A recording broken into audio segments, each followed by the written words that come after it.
Buckle up. You are listening to Musicians and Beyond with Sarabian and Larhorn, where we bring you the backstage info on the life, lyrics, and long journeys of the music industries. Today is episode number 55. And our last episode, episode 54, really cool guys that come in. They're with a organization called Soldiers, Songs, and Voices. And it is a program for military personnel, past and present.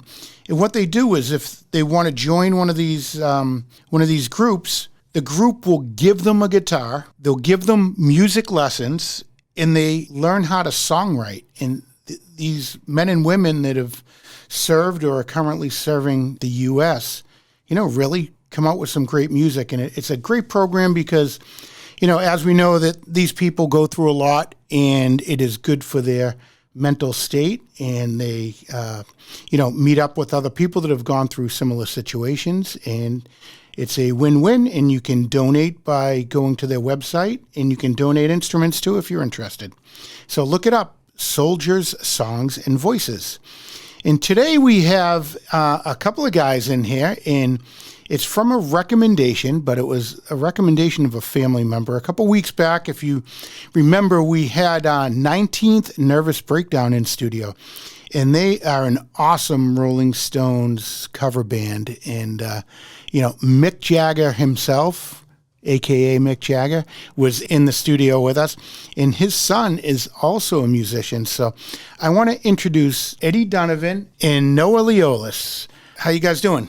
Doing great. How are you? I am doing awesome. Thanks for coming in. Thanks for having us. Anytime, man. Anytime. So your dad and one of his bandmates were here a couple weeks ago. Mm-hmm. What a good time. Yeah, well, thanks. You listened? Yes, you listened. Good.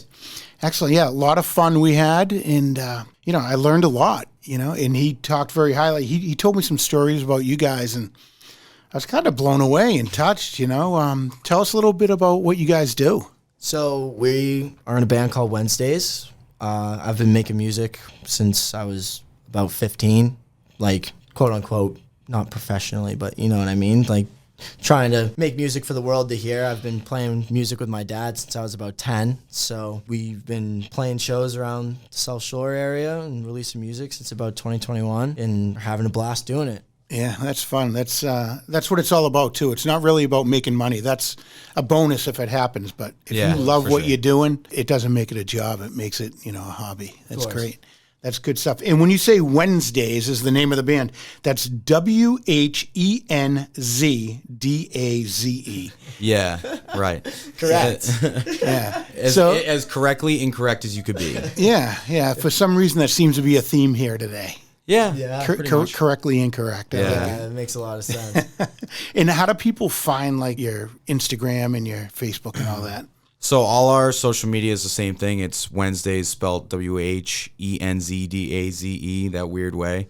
It's all Whenzdaze. We're on Instagram. We're on Facebook. We're on Twitter. We're on YouTube. We're gonna get more into the YouTube space. Yeah, we're trying. We're on Spotify, Apple Music, YouTube Music, wherever you listen to music. We're on streaming platforms that I didn't even know existed, to be honest with you. But you kind of just hit select all, and I love it. The way it goes. So you guys are out there in the cyber world with Whenzdaze. We are, wherever you want to find us. And you guys got a store on your website too that you can, buy music and swag. Yeah, so we have a great relationship with the studio that we record at in Westport, and we have had the great opportunity to work with them in getting merch out. So anywhere that you want to buy merch, you can get it through the Railroad website. I want to say it's railroadparkrecordingco.com. If you go to that website and you click on the merch table tab, it'll bring you to all our merch. We got some cool stuff on there. We got hats, hoodies, t-shirts. We're always trying to come up with new merch ideas too, so that stays constantly updated. Yeah.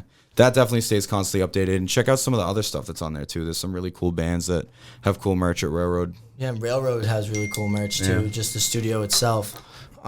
But yeah, when that's always up there when we have it in stock. Yeah, there you go. So Eddie, we know how you got into music. Noah, how did you get into music?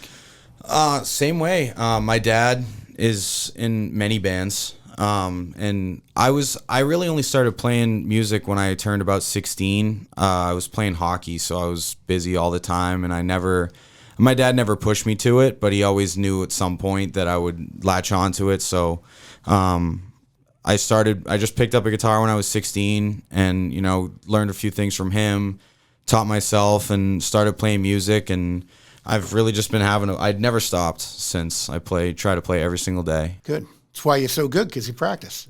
Yeah, I wouldn't say I'm that good, but So Noah, you're the guitar player. I'm the bass player. Bass actually. player? Yes. And you are? I play guitar and I sing. I play rhythm guitar and I sing. Okay. And who else is in the band? We've got the wonderful Ethan Church on drums. Fantastic drummer. He's incredible. That's a great drummer's name, like a great musician name. It is, Ethan yeah. Church. Ethan Church. He just goes by Church. He's always just Church. But and then we've got our buddy Jack Bernard on lead guitar, and he's fantastic as well. That's good. Can't say enough about the boys. And the band's been together, a little while now. Yeah, we've been playing shows since about It was November of 21. November 2021.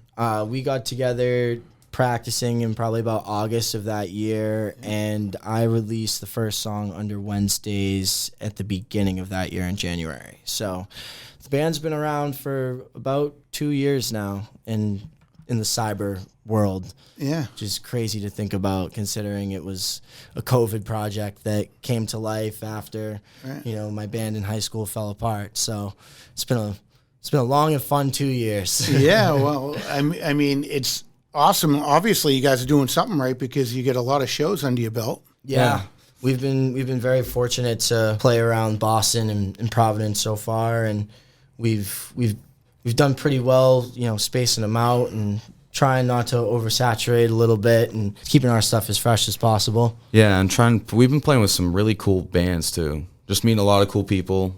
Yeah, a lot of different bands. We've had a lot of cool opportunities swing our way through, and made a lot of cool friends in the process. And as you said, there's a lot of really dope bands around. A lot of really cool bands in the area that you just wouldn't think that there was. It's such a hole in the wall kind of DIY music scene.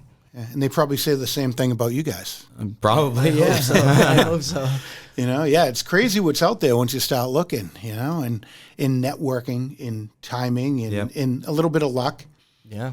Helps the success. A lot of luck. Yeah, definitely a lot of luck. When your dad was in, he was telling me a couple of stories. You took some of your dad's music that he wrote, and you were just barely running around your house when he, wrote all this stuff. Mm-hmm. And you've taken it and you've tweaked it your own way. So, first of all, tell our audience what kind of music you guys play. So, I kind of hate this question, because genre is just such a thing nowadays. But I like to call it punk influenced rock music. Okay. It's very Foo Fighters and Little Green Day and stuff like that. There's a lot of different stuff. I try to take inspiration from everything from my dad raised me on the Beatles and everything like that, and he's in a Stones band, for Christ's sake. So that was pop music back then, and I listen to even just the radio now. So I kind of try to draw influences from everywhere, but it's definitely very punk inspired, and it's definitely very rock inspired and pop inspired. So I guess it's pop punk rock in a way. Yeah. But yeah, my dad has been making music since he was before my age, so he has a million songs in the vault, and it kind of came about I was trying to figure out what I wanted to do next for a project, and I love concept records. That's kind of our constant theme. Everything's got a big theme on it. And so I was trying to write something, and I kept coming up with these ideas, and I'd be whistling around the house, and my dad would be like, "Hey, I wrote that 20 years ago." And I was, "Oh, really? Didn't even notice." That type of thing. And it got to the point where I was just you know what? I'm just going to do it. Like I'm already stealing his shit anyways without realizing it. Why don't I just straight up steal his stuff? Yeah.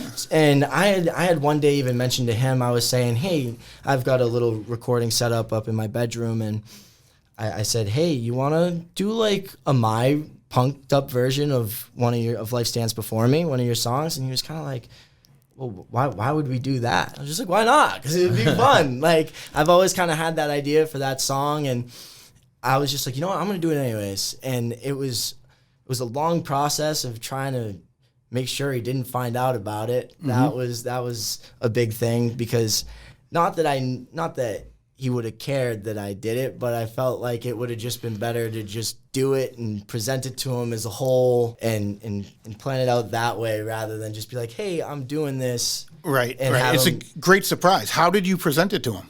Well, it was his birthday, and that was kind of always the deadline, was his birthday. And it was just kind of like the crazy year that we had been having. And I'd always had the idea of doing a bunch of dad's songs. So it was just like the timing felt right. And I was like, you know what, I can get this done by October. And, yeah, I kind of came home, and I think my mom told him I had a birthday present for him.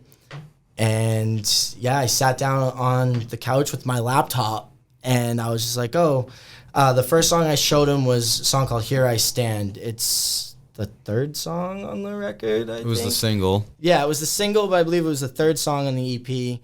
And it was a song that he wrote for my mom way back in the day. And I was like, my mom hadn't heard it. My mom knew I was doing it, but she hadn't heard anything that I'd done. And so I sat them down. I was like, all right, come listen to this. And I played them Here I Stand. And they were just, blown away. And it was just such a great moment to have with my parents. And then I was like, hey, Dad, I've got 4 more of these for you, by the way. And he was just blown away. Yeah, he was super proud telling us a story when he was in there. Yeah, he was like, you wouldn't believe my kid took my stuff and made it his own. And, that's pretty cool. And what I think he likes about it the best is he told me when you guys play it out live, he likes finding one of the cute girls around and go, hey, I wrote that. And they're like, well, what do you mean you wrote that? I was going to say it's a crazy thing, because, yes, I shared that great moment with my dad, like on my living room couch, but it's cool being able to hear people sing those songs and hear them and come up and compliment them just to me, just knowing that it was him. And as you mentioned, he can go up to somebody in the crowd and say, hey, I wrote that. But it's even crazier. There's been so many times we've been playing stuff, and I just catch him in the crowd, and he's looking around, and you see all these people bouncing around going crazy, and we kind of just have this moment where we're like, dude, this is sick. Yeah. What a bonding moment. Yeah, and it's cool, because I always like to say that, like, that's not like a greatest hits from my dad. It was always songs that I've always loved and related to, so it's cool that people can have that too. And when people are going nuts, just like we were in the studio listening to them for the first time once they were completed, you're on top of the world, man. Yeah, it's that's great. awesome. It's a great feeling. Didn't he say that he makes it a point to tell at least one person at every show that we're at when we play one of his songs? He's like, hey, I wrote that. Yep, at least one he person makes it a point. every show. What a nut. Noah, what's it like being on stage, looking out in the crowd and seeing what you guys are putting out there is affecting someone? They're getting into it, they're bouncing with the music, they're singing some of your words. It's pretty neat. Yeah, it's crazy. I've never experienced that in my life, and we've had. I know Eddie's been in the music scene a lot longer than I have, and has played a lot of different types of shows. But every show that we've had has been fantastic. We've had 75 people. We've had over 100 people. Everyone usually is enjoying themselves, and it's crazy to see. Even my friends who aren't. They listen to music, but they're not musicians. Like, they can appreciate what we're doing, and it's fantastic that I can share that with them, because that's something different. But I mean, the last show we played at the Middle East in Cambridge was like one of the craziest things I'd seen. We had people were crowd surfing, and my whole family was there to see it. Your whole family was there. There were so many people there. It was insane. And it was like the most fun time I've had in my life. That's really the best way to describe it. Yeah, that is pretty cool. It was the craziest night I'd had on stage. Like, as he said, I've played a lot of shows. I've had a lot of different types of shows. I've had great shows. I've had really bad shows. I've played to a lot of people, and I've played to nobody, but I've never had somebody crowd surf before. So that was like... That was a first. Yeah, that was a little box to check off for sure. Well, when you get up there, like you said, sometimes you'll have a full house. Sometimes you only have a couple people out there. But you get to play to those couple of people like it's a full house because they're there to see you. It's an experience. It is an experience. Yeah. I mean, they're all like, you learn from different experiences. Yeah. And you guys got a lot of songs written and recorded. Yes. Do you, I mean, they're all good. So I'm not asking you who your favorite child is. But I can't pick a favorite child. Out of all the songs that you guys have written and put out there, which one do you think gets the most reaction from the crowd and what you guys like to play? I know what you're going to say, and you know what I'm going to say. Our song called Saturday Night Blues, we always put it last in the set every single time. And without fail, every single time, people go absolutely nuts for it. And it's so funny because it's just a 12-bar blues song. That's it. It's just a 12-bar blues song. Super simple. Yeah, probably the most simple thing we've written. Bare bones, rock and roll, Chuck Berry style, just punk rock, raging guitars, Saturday Night Blues. My pick's always Don't Ask, Don't Tell. That was a song that was written purposely for the live environment, I'd say. It was a song that I was kind of shooting for, and we put a bunch of theatrics into it and try to get the crowd into it as much as we can. And we do a big call and response thing, and it's just always awesome every night.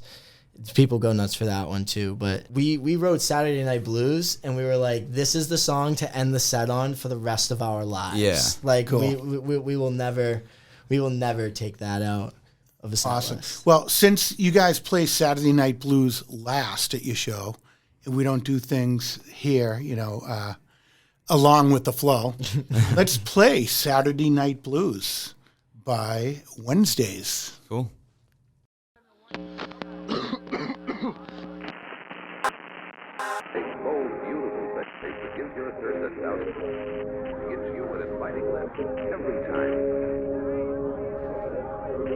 Let's do it.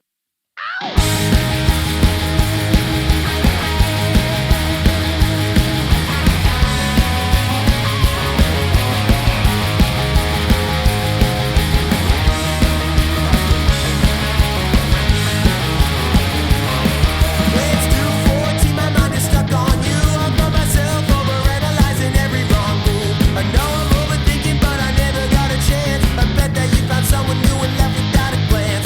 Tell yourself it's for the best, and that I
All right.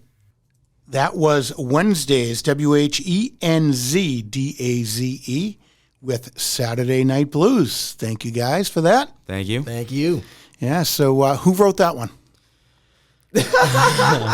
Saturday Night Blues was the first song that Noah and I have ever written together. That is very true. The story of this, I will forever enjoy telling this story, and I'll try to keep it very concise, but it's a very long story. We've told this story on a couple other podcasts and stuff too. Yeah. So we'll try to spark note it as much as possible. That's all right. Yeah, let's get right to the nitty gritty. So I was having a party at my house one night, and in my garage, my dad's in a bunch of bands, so we made a studio, and it's a recording studio too.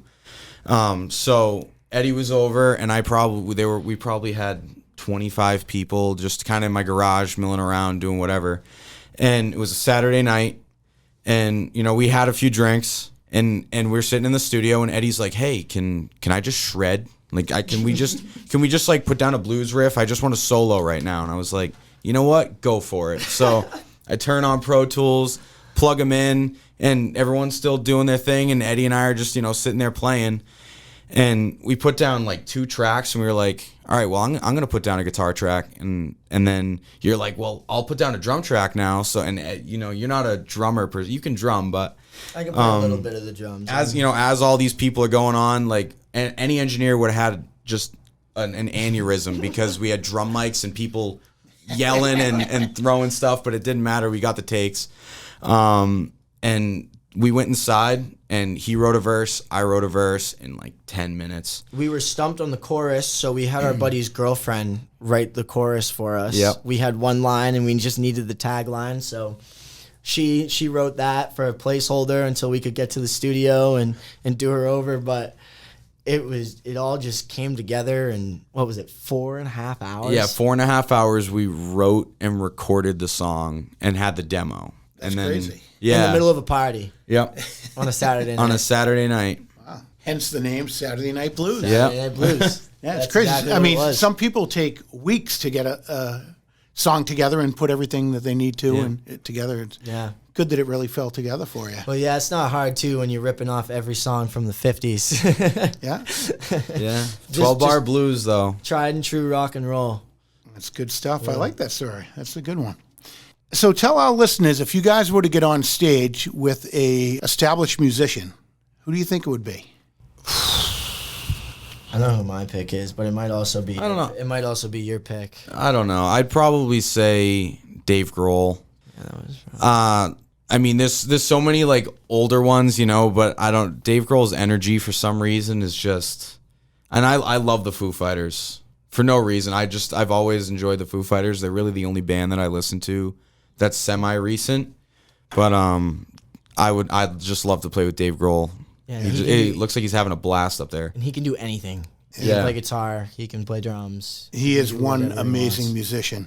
And he seems Great like a singer, dude. great singer, songwriter, Yep. everything. He just jams, and he does have fun. You know what I like is that he calls people up on stage every now and then. Yeah. Yeah. Some kids will hold up a sign, can I get up on stage with you? And, he lets them get into it. I mean, what a Yeah, that's the experience best. that must Yeah. be. Green Day does that a lot. Green Day is probably my favorite band, but I wouldn't say that I would they would be my dream artist to jam with. I'd probably have to pick McCartney. Yeah. Just because he's a Beatle and he's royalty. Like nothing. I don't think anything could ever compare to being in a room plugged in next to Paul McCartney. No, This probably is not. true. This is true. Yeah, that was one of your dad's favorites too. Yeah, He's a big Beatles fan. My dad grew me up on the Beatles. Like, his first words were allegedly "yeah, yeah, yeah." So it was. My sister's name is Abby, Abbey. It's just always been, the Beatles have always been playing in my house. Some of my earliest memories are watching Help and Hard Day's Night on TV and watching the Ed Sullivan Show and all that kind of stuff. The Beatles have always been a big part of my life. That's cool. So you guys put this band together. Mm-hmm. You've been out playing. What's going to happen in the next few years? Oh, well. Wow. Wow. So we recently just spent a week in Wilkes-Barre, Pennsylvania, recording our next EP, and we're kind of trying to make a big step to doing a lot of things right, going with the release of that, You know, as a music consumer, you don't really think of all the stuff behind the scenes that goes into like that song that you hear on the radio between playlists and ads and all that kind of stuff. So we're really trying to do the thing. You know, we're really trying to make a record that hopefully a lot of people will hear and relate to and push that as far as we can go. We've been talking about going out on the road and, you know, hopping in a van and doing whatever we got to do to get it done. Yeah. But Make some stories, make some memories. Yeah, and have as much fun and be as real as possible while doing it. Yeah, well, look at Aerosmith. They used to go around in that old shitbox van of theirs, and, you know, they started out that way, and look at them today. Yeah, they probably had the best time when they were doing that, too. Yeah. And a bunch of small town guys from New England. Making memories. Yeah. Making music and making memories. That's what it's all about, man. It is. That's the dream. That's the dream right there. What are you guys currently working on? Do you have, you're doing the EP? Yeah, so that's actually still in the process of being finished. We went to Pennsylvania for 6 days. That was one hell of a trip. Long hours. Yeah. It was longest business trip of our lives, but I don't think it could have been any more fun than it was. Mm-hmm. And now we're just putting the final touches on it back home at the studio in Westport. The whole team's in on it. It's a concept record. It's relatable. You know, it's the conductor.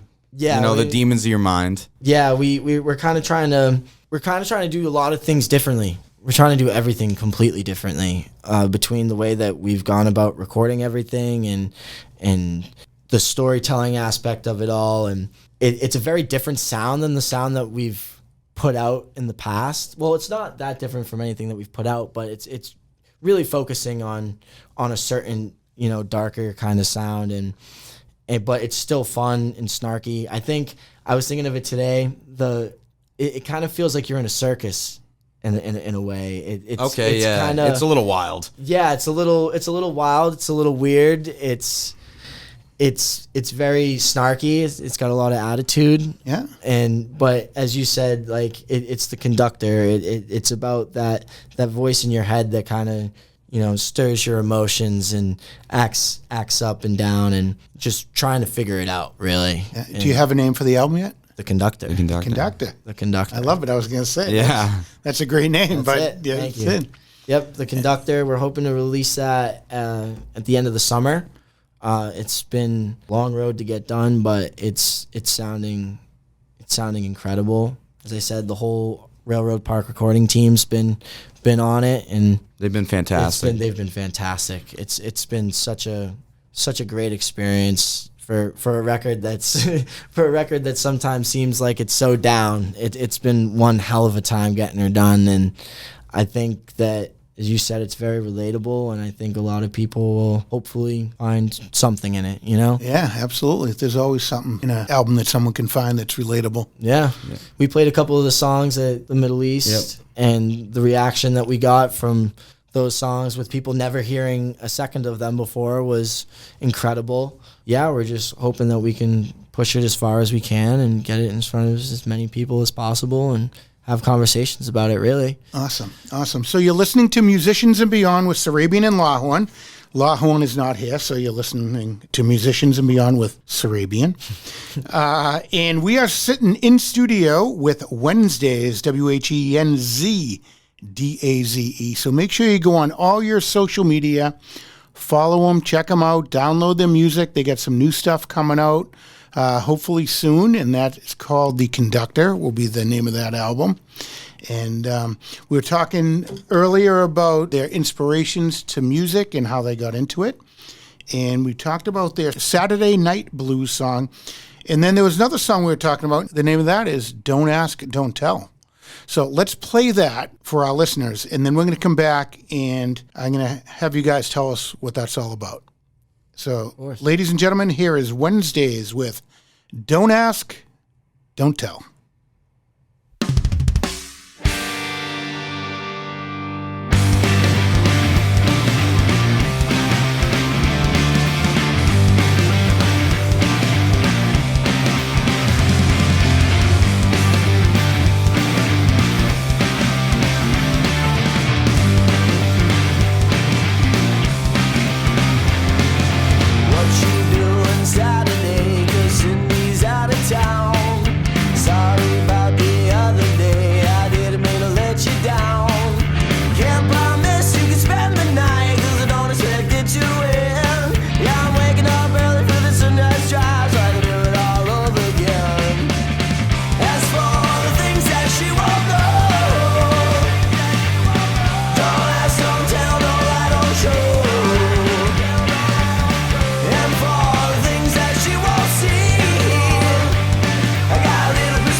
Alrighty, that was Whenzdaze. Don't Ask, Don't Tell.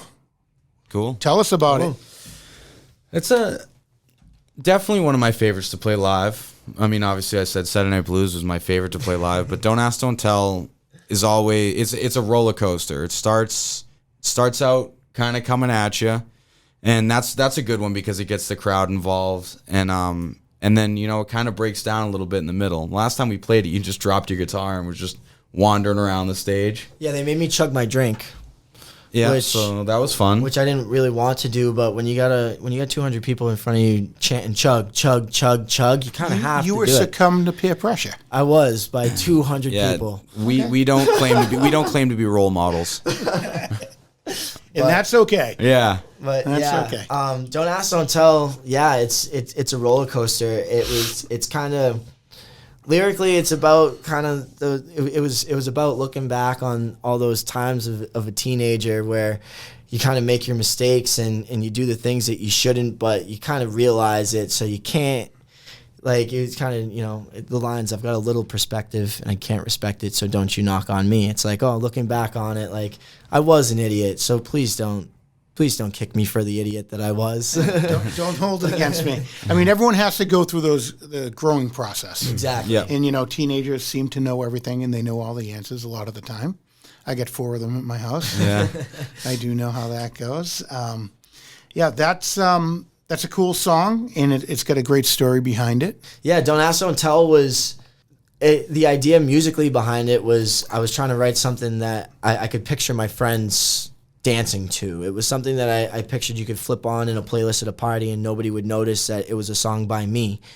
And what it turned into live has just been an entirely different animal. A whirlwind. It's nuts. It just gets more and more grandiose and crazy as it goes, and it's always like when I think of ideas for a set, I'm always thinking, oh, what can I do in Don't Ask, Don't Tell? Like what's something new and crazy that we can come up with, because it just does just get crazier and crazier every time. Yeah, that's neat. You guys are both pretty young guys, but you've been in the music industry for quite a while, or at least seen it. Yeah. So not that you've been in it forever, but younger generation, the kids that are interested in music, what do you think you'd tell them about the music industry and going for their dreams? I mean, I'd probably just say hard work will get you anywhere.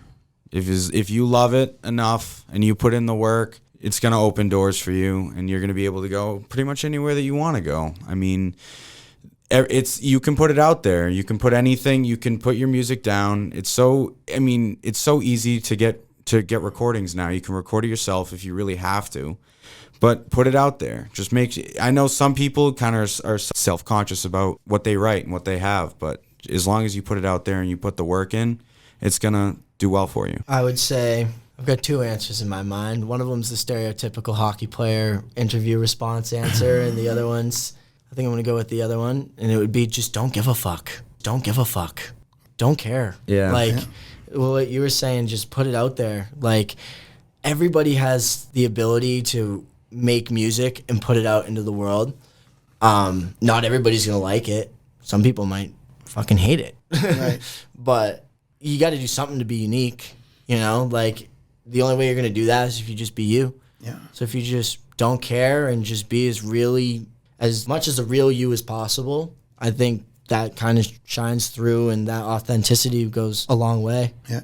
And Noah said, just keep going for your dreams, and the doors will open. But a lot of the times the door slams on your face, and you have to, have the thick skin to. Yeah. Sometimes quite literally. Yeah. So that was leading into my next question. If you guys had a huge roadblock or something that, things were going great musically, and then all of a sudden a big, middle finger came at you and said, this isn't happening. Yeah. I mean, the last show that we played, my guitar cut out the entire show.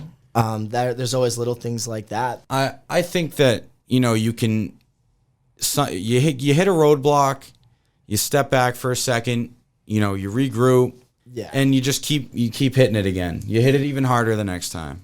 Yeah, you just got to keep trying. When opportunities come and go, you kind of gotta make the most of it. And when you're making the most of it and they don't go as well, there's kind of two roads that you could go, and you could kind of sit there and say, shit, that sucked. Yeah. Like, fuck this, I don't want to do this anymore. Or you could, as Noah said, take a step back and kind of make notes in your little notebook of how it can go better next time, and hope for the best, really. Right. And work towards the better, and hope that it's handled well the next time.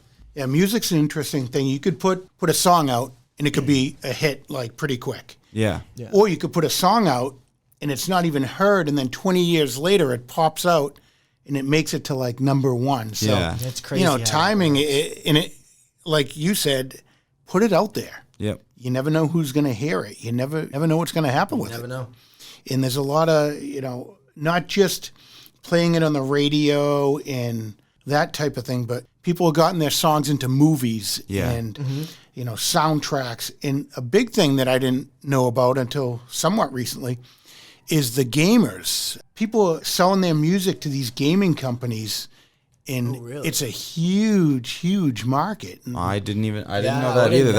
So now that you say that, all it makes sense. All of these games have their own music and stuff like that to it. And it's a whole other world. So not just getting your music played on the radio, but writing songs, teaching music. Yeah. There's so much that you can. Yeah, there's so many different avenues that you could go with it. Like, as you said, with video games, cartoons, movies, TV shows, all that kind of stuff, commercials. Yeah, commercials. I forgot that. But even podcasts, like doing podcast intros and jingles and all that. You said teaching music. You could do that anywhere. There's so many different avenues that, whether it's engineering or producing or editing or whatever, there's so many avenues of music that if the big rock star dream doesn't work out, you can take that other avenue. Yeah. And music's been around since the beginning of time. It's never going to die. Yeah. Never going to die. Yeah. I mean, you could play a song in a whole group of people crying or whatever, and, you can, even in another country, you could sing to them in a foreign language, and it brings everyone together. Yeah. So, that's why I love music. We sing Happy Birthday every year, right? We do. Makes the world go around. Yeah, this is good stuff. So we're in studio again with Whenzdaze. Before we cut out, is there anything else that you want to tell our studio audience? Well, I would just like to say thank you for listening to us. Thank you for having us. This was a blast. Definitely, we'd love it if you would check us out on Spotify, Apple Music, anywhere where you listen to music. We're always trying to put out new music and do new things. So if you follow us on Instagram too, that would be fantastic. Thank you. Instagram's a big one. We're on the road to 1,000 followers. It's been a big task, been a big quest. So check us out on Instagram, WHENZDAZE.